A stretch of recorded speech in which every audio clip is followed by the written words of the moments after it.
সরো সরো সরো সরো সরো। খাবার দেখলে বসা হয়ে গেছে, চলে আসবে খাইতে। এখানটা আমরা বসি, পুরি আর এই মিষ্টি নিয়ে বস চলে আসছে মুখের সামনে। খাইতে দেয় না আমাকে, দেখছেন? খাইতে তো ওই আর একটা দেখেন, ও দেখেন বদমাশি করতেছে, দেখেন। কি বলবো এখন আমি, কোথায় যাব তোদেরকে নিয়ে? আমি কিচ্ছু খাইতে পাই না, কিচ্ছু খাইতে পাই না। খবরদার এটা খাবি না একদম। দেখেন দেখেন চারিদিকে আমাকে ঘিরে রাখছে, দেখছেন? দেখেছেন দেখেছেন দেখেছেন দেখেছেন? মা কোথায় যাবে এখন? এই এই খাইস না বলে দিলাম, খাইস না একদম, খাইস না বলে দিলাম।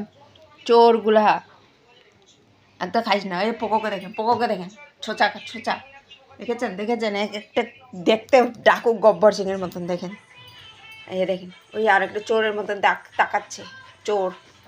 মিষ্টি খাবার চোর। আচ্ছা ঠিক আছে ঠিক আছে, একটুখানি দিচ্ছি, এনে এনে এনে। বাস হয়েছে, বাস বাস হয়েছে। ওলে পোগো গুড়িয়া রানী, ওলে আবার দেখো আবার। ও মিষ্টিটা কেউ নিয়ে নিচ্ছে নাকি? মিষ্টিটা কেউ নিয়ে নিচ্ছে? তুই বোকা কেন দিচ্ছিস সবাইকে? হ্যাঁ, কাউকে দিব না, কাউকে দিব না। আমি একা খাবো, আমি একা খাবো। তোমাদেরকে দিয়ে দিছি আমি। বিস্কুট খাইছো, পুরি খাইছো। আবার দেখো আবার টুক টুক টুক কান হিলায় হিলায়। ও মিষ্টিটা খাইয়ে দিচ্ছে নাকি কেউ? হ্যাঁ, ওইদিকে দেখেন চোরটাকে দেখেন। রে ভোগ, আমি তাড়াতাড়ি খাইনি রে, আমাকে খাইতে দিবে না।